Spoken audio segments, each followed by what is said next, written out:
தஞ்சாவூரில் ஒரு சிறிய அழகான கிராமம். அது ஓர் ஆவணி மாதத்து காலை பொழுது. இரவு முழுவதும் பெய்த மழையால் வயல்களில் தண்ணீர் நிரம்பி வழிந்தது. எங்கு பார்த்தாலும் பசுமை படர்ந்திருந்தது. பல விவசாயிகள் ஏர் உழுது கொண்டிருந்தனர். பல பெண்கள் நாற்று நடும் பணியில் மும்மரமாக ஈடுபட்டிருந்தனர். கிராமம் முழுவதிலும் ஈரமண்ணின் வாசனையும் விவசாயிகளின் உழைப்பும் நிறைந்திருந்தது. அந்த விவசாயிகளுக்கு நடுவே முழங்கால் அளவு தண்ணீரில் நின்று கொண்டு நாற்று நட்டு கொண்டிருந்தாள் ஒரு பெண். அவளது பெயர் அபி. அபிக்கு சுமார் 22 வயது இருக்கும். மாநிறம், பெரிய கண்கள் மற்றும் முகத்தில் அலாதியான எளிமை. அவள் வெளிர் மஞ்சள் நிறத்தில் எளிய பருத்தி சுடிதார் அணிந்திருந்தாள். ஆடைகளில் சேற்று துளிகள் தெரித்திருந்தன. அவளது கைகளும் சேற்றில் நனைந்திருந்தன. ஆனால் அவளது முகத்தில் சோர்வு எதுவுமே இல்லை. அபி புன்னகையுடன் தன் தாயுடனும் ஊர் பெண்களுடனும் சேர்ந்து நாற்று நட்டு கொண்டிருந்தாள். அப்போது கிராமத்து தார் சாலையில் பளபளக்கும் ஒரு கருப்பு நிற சொகுசு கார் வந்து நின்றது. காரின் கதவு திறக்கப்பட்டு அதிலிருந்து வாட்ட சாட்டமான ஒரு இளைஞன் வெளியே வந்தான். அவனது பெயர் ரியான்ஸ். ரியான்ஸ் நகரத்தின் மிகப்பெரிய பணக்கார மற்றும் பிரபலமான தொழிலதிபர். அவனது தந்தை அவினாஷ் குழுமத்தின் உரிமையாளர். அவர்களின் பல பெரிய கம்பெனிகள் வெவ்வேறு நகரங்களில் இயங்கி வந்தன. ரியான்ஸும் அந்த கம்பெனியின் இளம் இயக்குநராக இருந்தான். விலையுயர்ந்த வெள்ளை சட்டை, கச்சிதமான கருப்பு பேண்ட், பளபளக்கும் கருப்பு காலணிகள், கையில் விலையுயர்ந்த கடிகாரம், கண்களில் கருப்பு கண்ணாடி என அவனது தோற்றத்தில் நகரத்து செல்வ செழிப்பும் அகந்தையும் அப்பட்டமாக தெரிந்தன. ரியான்ஸ் கிராமத்திற்கு ஒரு நிலத்தை பார்வையிடுவதற்காக வந்திருந்தான். அவனுடன் அவனது நண்பன் சரத்தும் இருந்தான். இருவரும் சாலையோரத்தில் நின்று வயல்வெளிகளை பார்க்க தொடங்கினர். திடீரென ரியான்ஸின் பார்வை அபியின் மீது விழுந்தது. அபி அப்போது தண்ணீர் நிறைந்த வயலில் குனிந்து நாற்று நட்டு கொண்டிருந்தாள். ரியான்ஸ் ஏளனமாக சிரித்து தன் நண்பனிடம், சரத், நகரத்தை விட்டு வெளியே வந்தாலே நாம் ஏதோ வேறு உலகத்திற்கு வந்துவிட்டது போல் இருக்கிறது என்றான். சரத் ஏன் என்று கேட்டான். ரியான்ஸ் அபியை நோக்கி சுட்டி காட்டி, அவளை பார், காலையிலிருந்து சேற்றில் நின்று கொண்டிருக்கிறாள். இப்படி ஒரு வாழ்க்கையை வாழ்ந்து இவர்களுக்கு என்ன கிடைக்கிறதோ தெரியவில்லை என்றான். இருவரும் சிரிக்க தொடங்கினர். அபிக்கு அவர்களது பேச்சு கேட்டது. ஆனால் அவள் எந்த ஒரு எதிர்வினையும் காட்டவில்லை. தன் வேலையை தொடர்ந்து செய்தாள். சிறிது நேரத்திற்கு பிறகு அவளது அமைதியை தன் பலவீனமாக கருதிய ரியான்ஸ் வயலின் வரப்பு அருகே சென்று உரத்த குரலில், ஏய் பெண்ணே என்று அழைத்தான். அபி தலையை உயர்த்தி அவனை பார்த்தாள். சொல்லுங்கள். ரியான்ஸ், உன் பெயர் என்ன என்று கேட்டான். என் பெயர் அபி என்றாள். ரியான்ஸ் அவளது ஆடைகளை பார்த்து கொண்டே, நீ படித்திருக்கிறாயா என்று கேட்டான். அபி இயல்பாக ஆம் என்றாள். ரியான்ஸ் சிரித்துவிட்டு, அப்படியா, உன்னை பார்த்தால் அப்படி தெரியவே இல்லையே என்றான். அருகில் நின்ற சரத்தும் சிரிக்க தொடங்கினான். அபி சில நொடிகள் அவனை பார்த்தாள். பிறகு அமைதியான குரலில், ஒருவரின் ஆடைகளை பார்த்து அவர்களின் படிப்பையும் திறமையையும் தீர்மானிக்க முடியாது என்றாள். ரியான்ஸின் முகம் சற்று தீவிரமானது. நீ எனக்கே அறிவுரை கூறுகிறாயா என்றான். அபி, இல்லை, உங்கள் தவறான புரிதலை மட்டுமே சரி செய்கிறேன் என்றாள். ரியான்ஸுக்கு இந்த பதில் பிடிக்கவில்லை. அவன் 2 வார்த்தைகள் பேசிவிட்டால் போதும், நகரத்து மக்களுக்கு சமமாகி விட்டதாக உங்களை போன்ற கிராமத்து பெண்கள் நினைத்து கொள்கிறார்கள் என்றான். வயலில் வேலை செய்து கொண்டிருந்த சில விவசாயிகளும் அவர்களை பார்க்க தொடங்கினர். அபி எவ்வித பயமும் இன்றி தன் கண்களால் ரியான்ஸை நேருக்கு நேர் பார்த்து, நகரத்தில் வாழ்வதால் யாரும் பெரிய மனிதர்களாகிவிட முடியாது, கிராமத்தில் வாழ்வதால் யாரும் தாழ்ந்தவர்களாகவும் ஆகிவிட முடியாது என்றாள். ரியான்ஸ் நக்கலாக, பெரிய மனிதர்களின் வாழ்க்கையை பற்றி உனக்கு என்ன தெரியும் என்று கேட்டான். அபி, யார் பெரிய மனிதர்கள் என்பது அவர்கள் வைத்திருக்கும் காரை பார்த்து தெரிவதில்லை, அவர்களின் நடத்தையை பார்த்துதான் தெரியும் என்றாள். ரியான்ஸின் அகந்தை இப்போது மேலும் அதிகரித்தது. அவன், உனக்கு உன் தகுதி என்னவென்று தெரியுமா என்றான். சில நொடிகள் அங்கே பேரமைதி நிலவியது. அபி தன் கைகளில் இருந்த சேற்றை துடைத்துவிட்டு மிக அமைதியான குரலில் கூறினாள், என் தகுதியை எனது உழைப்புதான் தீர்மானிக்கிறது, உங்களது பார்வை அல்ல என்றாள். ரியான்ஸிடம் இதற்கு எந்த பதிலும் இல்லை. அவன் ஆத்திரத்தில் தன் கண்ணாடியை சரி செய்து கொண்டு அங்கிருந்து தன் காரை நோக்கி திரும்பி நடந்தான். ஆனால் செல்லும் வழியில் திரும்பி பார்த்து, உலகில் பணத்திற்கு எவ்வளவு மதிப்பு இருக்கிறது என்பது ஒரு நாள் உனக்கு புரியும் என்றான். அபி அவனை பார்த்து, பணத்தால் எல்லாவற்றையும் வாங்கிவிட முடியாது என்பது ஒரு நாள் உங்களுக்கு புரியும் என்று மட்டும் கூறினாள். ரியான்ஸ் காரில் ஏறினான். சொகுசு கார் அதிவேகமாக அங்கிருந்து கிளம்பி சென்றது. அபி மீண்டும் வயலில் நாற்று நடத் தொடங்கினாள். ரியான்ஸின் சொகுசு கார் கிராமத்து சாலையில் முன்னேறி சென்று கொண்டிருந்தது. ஆனால் அவனது மனதில் திரும்ப திரும்ப அந்த பெண்ணை வந்து போனாள். அபி அவள் பதிலளித்த விதம் ரியான்ஸுக்கு சிறிதும் பிடிக்கவில்லை.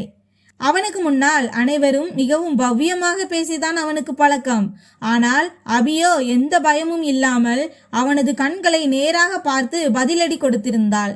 சரத் சிரித்து கொண்டே, மச்சி, இன்று அந்த கிராமத்து பெண் உன் வாயை அடைத்து விட்டாள் என்றான்.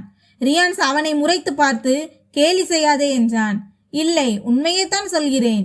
அந்த பெண்ணிடம் அபாரமான தன்னம்பிக்கை இருக்கிறது என்றான். ரியான்ஸ் ஜன்னல் வழியே வெளியே பார்த்து கொண்டே, அது தன்னம்பிக்கை இல்லை, திமிர் என்றான். சரத் புன்னகைத்து, உன் பேச்சை யார் ஏற்றுக்கொள்ளவில்லையோ அவர்கள் அனைவருமே உனக்கு திமிர் பிடித்தவர்களாகத்தான் தெரிவார்கள் என்றான்.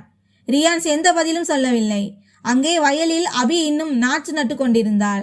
அவளது தாய் அவளருகில் வந்து, மகளே, அந்த மனிதன் பேசியதை மனதில் வைத்துக் கொள்ளாதே என்றார்.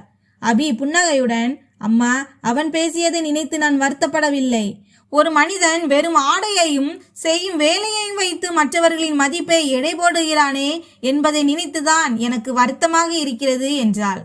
தாய் அவளை பார்த்து, நீ நகரத்தில் படித்திருக்கிறாய், பெரிய பெரிய மனிதர்களுக்கு நடுவே வேலை செய்திருக்கிறாய், அப்படியிருந்தும் உன் சொந்த மண்ணை நீ இன்னும் மறக்கவில்லை என்றார். அபி வயல்வெளியை பார்த்து கொண்டே, அம்மா, என் வாழ்க்கையில் நான் ஒரு விஷயத்தை கற்றுக்கொண்டேன். ஒரு மனிதன் எவ்வளவுதான் பெரிய ஆளாக உயர்ந்தாலும் அவன் தன் வேர்களை மறந்துவிடக் கூடாது என்றாள். தாய் மேற்கொண்டு ஏதேனும் பேசுவதற்குள் அபியின் கைபேசி ஒலித்தது. திரையில் தெரிந்த பெயரை கண்டதும் அவளது முகம் தீவிரமானது. அது வர்மாவிடம் இருந்து வந்த அழைப்பு. வர்மா ஒரு பெரிய கம்பெனியின் மூத்த அதிகாரி. கடந்த பல வருடங்களாக அபியின் குடும்பத்துடன் இணைந்து பணியாற்றி வருபவர். அபி போனை எடுத்தாள். சொல்லுங்கள் வர்மா அங்கிள், மறுமுனையிலிருந்து குரல் கேட்டது. மகளே, நீ உடனடியாக நகரத்திற்கு வர வேண்டும். இயக்குனர் குழு கூட்டத்திற்கான தேதி முடிவாகிவிட்டது என்றார். அபி, எப்போது என்று கேட்டாள். நாளை மறுநாள் காலை என்றார். அபி சில நொடிகள் அமைதியாக இருந்தாள். சரி, நான் வந்துவிடுகிறேன் என்றாள். அழைப்பு துண்டிக்கப்பட்டதும் தாய் என்னவாயிற்று என்று கேட்டார். அபி, அம்மா, நான் நாளை மறுநாள் நகரத்திற்கு செல்ல வேண்டும் என்றாள். தாய் புன்னகையுடன், போய் வா மகளே, இன்னும் எத்தனை நாட்கள் தான் உன்னுடைய உண்மையான அடையாளத்தை இந்த உலகத்திற்கு தெரியாமல் மறைத்து வைக்கப் போகிறாய் என்றார். அபி உடனே தன் தாயை பார்த்து, இன்னும் அதற்கான சரியான நேரம் வரவில்லை என்றாள். தாய், ஆனால் இப்போது மக்கள் உன்னை வெறும் கிராமத்து பெண்ணாக மட்டுமே பார்க்கிறார்கள் என்றார். அபி புன்னகைத்து, மக்கள் என்ன நினைக்கிறார்கள் என்பது முக்கியமல்ல, நான் யார் என்பது எனக்கு தெரிந்தால் போதும் என்றாள். உண்மையில் அபி ஒன்றும் சாதாரண விவசாய குடும்பத்தைச் சேர்ந்த பெண் அல்ல. சில ஆண்டுகளுக்கு முன்பு அவளது தந்தை விஷ்ணு அக்ரிடெக் குரூப் என்ற ஒரு பெரிய விவசாய கம்பெனியை உருவாக்கியிருந்தார். இந்த கம்பெனி விவசாயிகளுக்கு நவீன விவசாய முறைகள், விதைகள், நீர்ப்பாசனம் மற்றும் நவீன விவசாய தொழில்நுட்பங்களை வழங்கி செயல்பட்டு வந்தது. அபி வெளிநாட்டில் வேளாண் மேலாண்மை மற்றும் வணிகவியல் படித்து பட்டம் பெற்றவள். அவளது தந்தை திடீரென உடல்நலக் குறைவால் பாதிக்கப்பட்ட பிறகு கம்பெனியின் முழு பொறுப்பும் படிப்படியாக அபியின் கைகளுக்கு வர தொடங்கியது. ஆனால் அபிக்கு தனது செல்வத்தின் மீதோ அந்தஸ்தின் மீதோ ஒருபோதும் தலைக்கணம் இருந்ததில்லை. விவசாயிகளின் உண்மையான களப்பிரச்சனைகளை நேரடியாக புரிந்து கொள்வதற்காக அவள் அடிக்கடி எளிய ஆடைகளில் கிராமத்திற்கு வந்து அவர்களோடு சேர்ந்து வயல்களில் வேலை செய்வாள். அவள் தன் உண்மையான அடையாளத்தை கிராமத்தில் உள்ள யாருக்கும் வேண்டுமென்றே வெளிப்படுத்தவில்லை.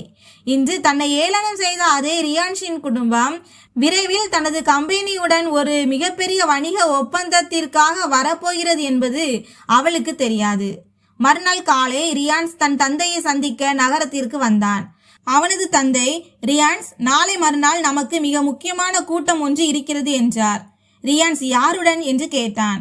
விஷ்ணு அக்ரிடெக் குரூப்புடன் என்றார். ரியான்ஸ் உடனே, விவசாயிகளுக்காக புதிய வேளாண் திட்டத்தை தொடங்கவிருக்கும் அதே கம்பெனி தானா என்று கேட்டான். ஆம். பிறகு அவனது தந்தை தீவிரமான குரலில், இந்த முறை அந்த கம்பெனியின் புதிய தலைவர் நேரடியாக இந்த கூட்டத்தில் கலந்து கொள்ள இருக்கிறார் என்றார். ரியான்ஸ், யார் அந்த தலைவர் என்று கேட்டான்.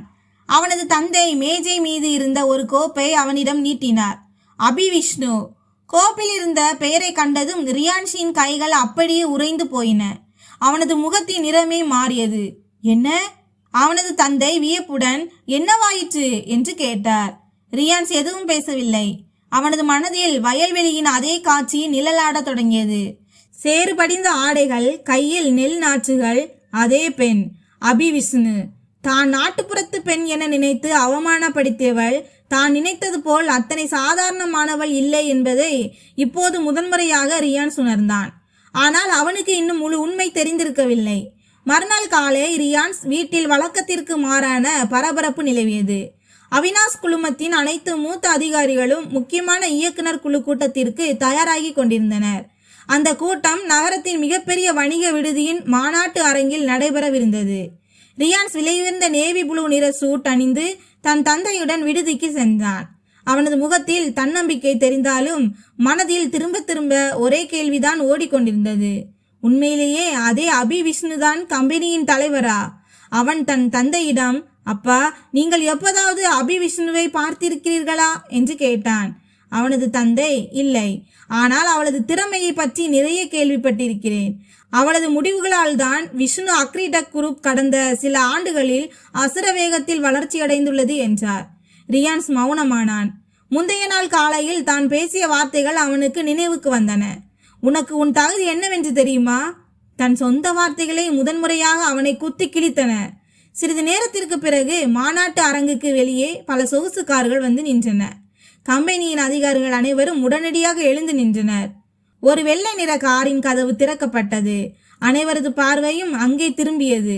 காரிலிருந்து ஒரு அழகான இளம்பெண் வெளியே வந்தாள். அவள் வெளிர் நீல நிறத்தில் எளிய, அதே சமயம் மிக நேர்த்தியான பட்டுப்புடவையை அணிந்திருந்தாள். கூந்தல் நேர்த்தியாக கட்டப்பட்டிருந்தது. முகத்தில் அசைக்க முடியாத தன்னம்பிக்கை மிளிர்ந்தது. அவளுடன் கம்பெனியின் பல மூத்த அதிகாரிகள் நடந்து வந்து கொண்டிருந்தனர். ரியான்ஸ் அவளை பார்த்த மாத்திரத்தில் அவனது கண்கள் அதிர்ச்சியில் விரிந்தன. அவளேதான் அபி விஷ்ணு. ஆனால் இன்று அவளது ஆடைகளில் வயல்வெளியின் சேறு படிந்திருக்கவில்லை. இன்று அவளுக்கு முன்னால் நகரத்தின் பெரும் தொழிலதிபர்கள் மரியாதையுடன் எழுந்து நின்றிருந்தனர். கம்பெனியின் ஓர் அதிகாரி முன்னால் வந்து, மேடம், நிர்வாக குழுவின் அனைத்து உறுப்பினர்களும் உங்களுக்காக காத்திருக்கிறார்கள் என்றார். அபி தலையசைத்து போகலாம் என்று கூறி மாநாட்டு அரங்கை நோக்கி நடந்தாள். ரியான்ஸ் சிலையாக அங்கேயே நின்றான். அவனது நண்பன் சரத் அவனருகில் வந்து மெல்லிய குரலில், மச்சி, நேற்று வயலில் யார் யாரை நாட்டுப்புறத்து ஆள் என்று நினைத்தார்கள் என்பது இப்போது புரிகிறதா என்றான். ரியான்ஸ் அவனை அமைதியாக இருக்கும்படி சைகை செய்தான். கூட்டம் தொடங்கியது. அபி திரையில் கம்பெனியின் புதிய வேளாண் திட்டத்திற்கான வரைபடத்தை காண்பித்தாள். அவள் கூறினாள், விவசாயிகளிடமிருந்து வெறும் லாபம் ஈட்டுவது மட்டுமே நமது நோக்கமல்ல. விவசாயிகள் தங்களது விளைபொருள்களுக்கான நியாயமான விலையை தாங்களே தீர்மானிக்கும் வகையிலான ஒரு கட்டமைப்பை உருவாக்குவதே நமது நோக்கம். ஒரு அதிகாரி, மேடம், விவசாயிகளுக்கு இவ்வளவு பெரிய பங்கை வழங்கினால் கம்பெனியின் லாபம் குறைந்து விடுமே என்று கேள்வி எழுப்பினார். அபி அமைதியான குரலில், விவசாயிகளுக்கு அவர்களின் உரிமையை கொடுப்பதால் கம்பெனி ஏழையாகி விடாது. பலமான விவசாயிகள் தான் ஒரு பலமான கம்பெனியை உருவாக்குகிறார்கள் என்றார். அரங்கில் அமர்ந்திருந்த அனைவரும் அவளது பேச்சை உன்னிப்பாக கவனித்துக் கொண்டிருந்தனர். ரியான்ஸ் முதன்முறையாக அபியை முற்றிலும் மாறுபட்ட ஒரு பார்வையில் பார்த்து கொண்டிருந்தான். வயலில் நிற்க வைத்து தான் படிக்காதவள் என்றும் நாட்டுப்புறத்தாள் என்றும் நினைத்த அதே பெண் இன்று கோடிக்கணக்கான மதிப்பிலான திட்டத்தில் பெரும் அதிகாரிகளுக்கு வழிகாட்டு கொண்டிருக்கிறாள். அப்போது அபியின் பார்வை ரியான்ஸின் மீது விழுந்தது. இருவரது பார்வைகளும் மோதிக்கொண்டன. அபி மெல்லிய புன்னகையுடன், திரு ரியான்ஸ், நீங்கள் ஏதேனும் கூற விரும்புகிறீர்களா என்று கேட்டாள். ரியான்ஸ் திடீரென தடுமாற்றம் அடைந்தான். ஆம், அவன் எழுந்து நின்றான். உங்களது திட்டம் மிகவும் சிறப்பாக உள்ளது. அபி, திட்டம் மட்டும்தானா என்று கேட்டாள். ரியான்ஸ் சில நொடிகள் அமைதியாக இருந்தான். பிறகு, இல்லை, நீங்கள் செயல்படும் விதமும் மிகவும் ஈர்க்கக்கூடியதாக உள்ளது என்றான். அபி அவனை பார்த்து, நேற்று வரை நான் செயல்படும் விதம் உங்களுக்கு சிறிதும் பிடிக்கவில்லையே என்றாள். அரங்கம் முழுவதும் அமைதியானது. ரியான்ஸின் தந்தை ஆச்சரியத்துடன் தன் மகனை பார்த்தார். ரியான்ஸின் முகம் வெட்கத்தால் சிவந்தது. அபி தொடர்ந்து, நேற்று என்னை பார்த்து, கிராமத்து பெண்ணுக்கு நகரத்து வாழ்க்கையும் பெரிய மனிதர்களின் உலகமும் புரியாது என்று கூறினீர்கள் என்றாள். ரியான்ஸ் தலைகுனிந்து, எனக்கு நினைவிருக்கிறது என்றான். அபி, ஆனால் நான் யார் என்று நீங்கள் கேட்கவே இல்லை என்றாள். ரியான்ஸ் மெல்லிய குரலில், நீங்கள் சரியாகத்தான் சொல்கிறீர்கள் என்றான். அபி சில நொடிகள் அவனையே பார்த்தாள். பிறகு ஒரு மனிதனை புரிந்து கொள்வதற்கு முன் அவனது ஆடைகளை பார்க்காதீர்கள், அவனது கதையை தெரிந்து கொள்ள முயற்சி செய்யுங்கள் என்றாள். ரியான்ஸிடம் பதில் ஏதும் இல்லை. அப்போது அபியின் தந்தையின் பழைய நண்பரான வர்மா அனைவர் முன்னிலையில் ஒரு அறிவிப்பை வெளியிட்டார். இன்றிலிருந்து விஷ்ணு அக்ரிடக் குரூப்பின் முழு வியூக பொறுப்பையும் அதிகாரப்பூர்வமாக அபி விஷ்ணு ஏற்கிறார். இவரே இந்த கம்பெனியின் மிகப்பெரிய பங்குதாரரும் தலைவரும் ஆவார். இதை கேட்டதும் ரியான்ஸின் தலை சுற்றியது. அவனால் நம்பவே முடியவில்லை. சேற்றில் நிற்பதை பார்த்து ஏழை என்றும் நாட்டுப்புறத்தாள் என்றும் நினைத்த பெண்ணே கோடிக்கணக்கான ரூபாய் மதிப்புள்ள கம்பெனியின் உரிமையாளராக இருந்தாள். ஆனால் அபி அவனை மட்டம் தட்டாமல், ரியான்ஸ், வாழ்க்கையில் தவறு நடப்பது தவறல்ல, ஆனால் தவறை உணர்ந்த பிறகும் அகந்தையோடவே இருப்பதுதான் தவறானது என்று மட்டும் கூறினாள். ரியான்ஸ் முதன்முறையாக முழு மனதுடன், அபி அவர்களே, நான் என் தவறை ஒப்புக்கொள்கிறேன் என்றான். அபி எந்த பதிலும் அளிக்கவில்லை. ஏனென்றால் அவளது மனதில் இன்னும் வேறொரு விஷயமும் இருந்தது.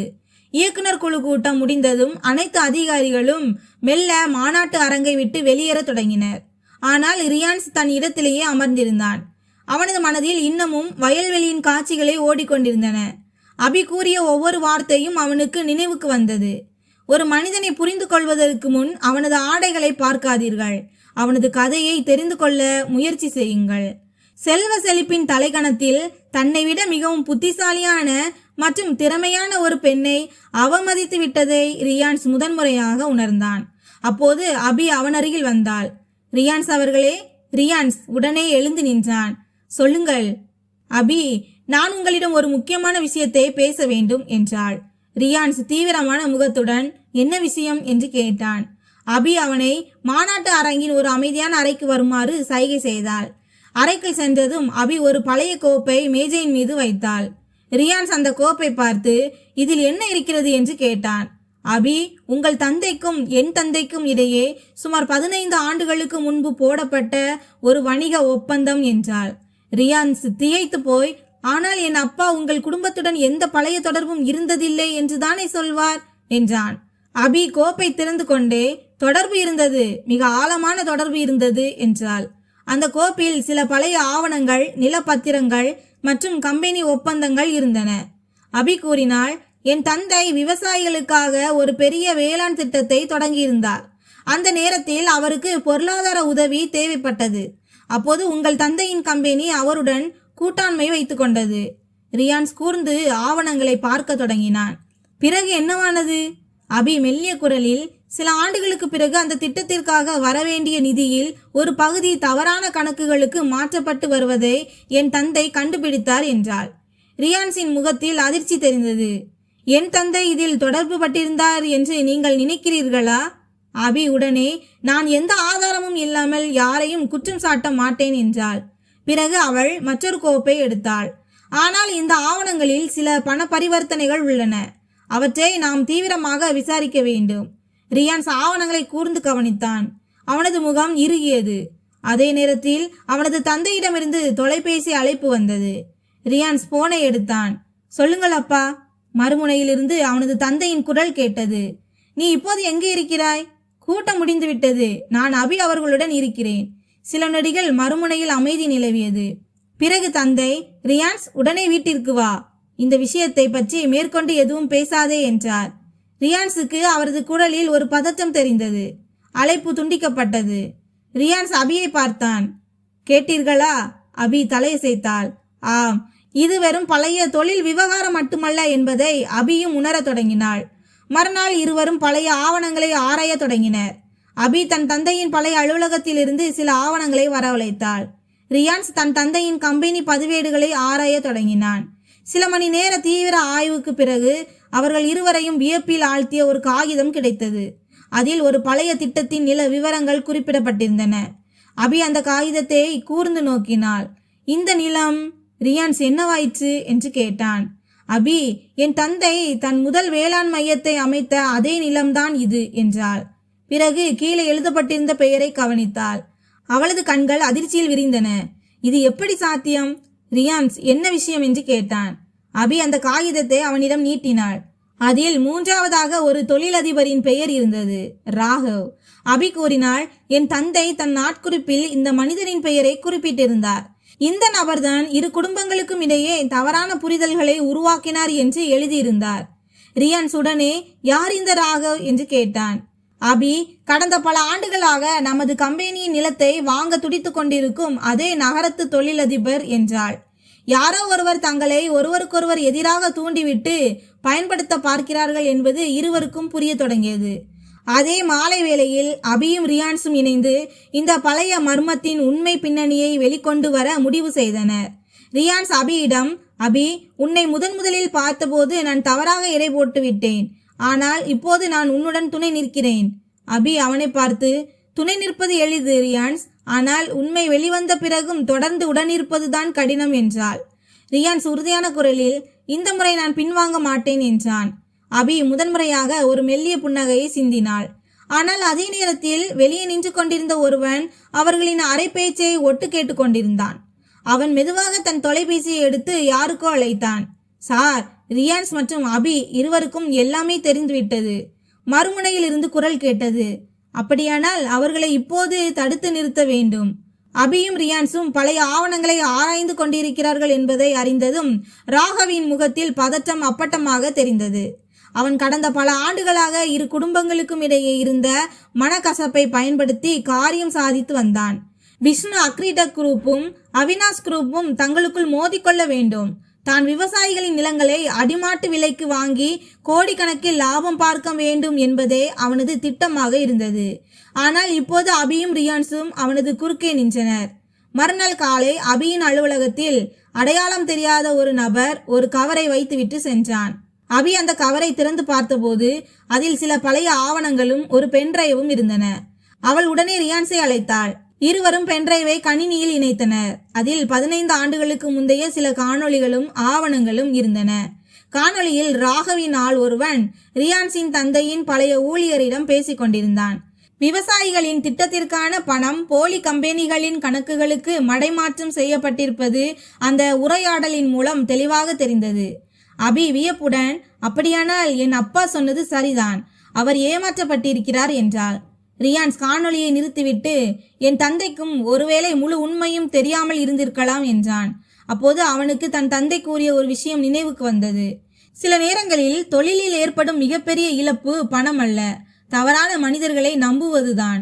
ரியான்ஸ் உடனே தன் தந்தையிடம் சென்றான். எல்லா ஆவணங்களையும் அவரது முன்னால் வைத்தான். ஆவணங்களை பார்த்ததும் அவனது தந்தை நீண்ட நேரம் அமைதியாக இருந்தார். பிறகு கனத்த குரலில், நான் உன் தந்தைக்கு ஒருபோதும் துரோகம் செய்யவில்லை. அவர்களது கம்பெனி கணக்குகளில் முறைகேடு அவர்களின் தரப்பிலிருந்துதான் நடந்தது என்று நானும் நினைத்து விட்டேன் என்றார். ரியான்ஸ், பிறகு ஏன் இத்தனை ஆண்டுகளாக அவரிடம் நீங்கள் பேசவில்லை என்று கேட்டான். தந்தை தலைகுனிந்து, அகந்தையின் காரணமாக. தவறு அவர்கள் மீதுதான் என்று நான் தவறாக நினைத்து கொண்டேன்.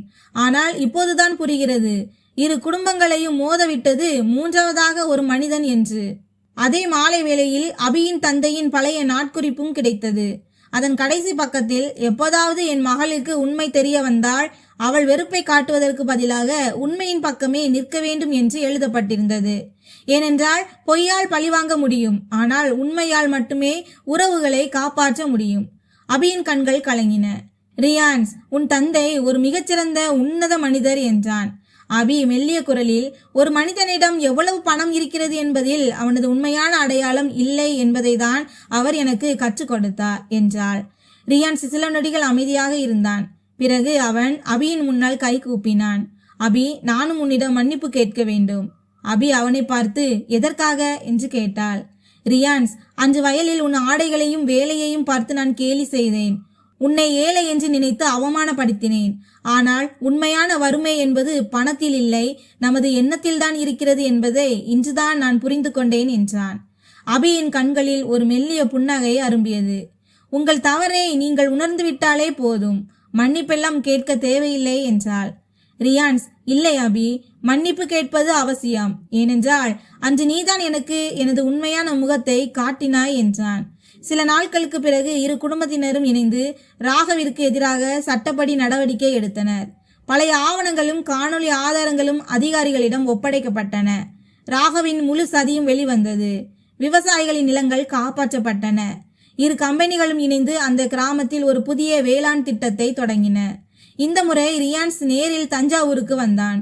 அதே வயல்வெளிகள், அதே மண், அதே பசுமையான நெற்பயிர்கள். அபி மீண்டும் வயலில் நாற்று நட்டு கொண்டிருந்தாள். ரியான்ஸ் வரப்பில் நின்று புன்னகைத்தான். அபி அவனை பார்த்து, இப்போது என்னவாயிற்று? இன்றும் என் கோலத்தை பார்த்து சிரிக்கிறீர்களா என்றாள். ரியான்ஸ் புன்னகைத்து கொண்டே சேற்று வயலில் இறங்கினான். இல்லை, இன்று நானும் உன்னுடன் சேர்ந்து நாற்று நட வந்துள்ளேன் என்றான். அபி சிரித்துவிட்டு, உங்களால் வயலில் வேலை செய்ய முடியுமா என்றாள். ரியான்ஸ் கையில் சேற்றை அள்ளி எடுத்து, முயற்சி செய்து பார்ப்பதில் என்ன தவறு என்றான். இருவரும் சேர்ந்து வயலில் வேலை செய்ய தொடங்கினர். ரியான்ஸின் விலையுயர்ந்த ஆடைகளில் சேறு படிந்தது.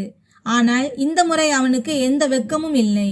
சிறிது நேரத்திற்கு பிறகு அவன் அபியிடம், அன்று நீ சொன்னாய் அல்லவா, பெரிய மனிதர்கள் பணத்தால் அல்ல குணத்தால் தான் அடையாளம் காணப்படுகிறார்கள் என்று? அபி புன்னகையுடன், நினைவிருக்கிறதா உங்களுக்கு என்றாள்.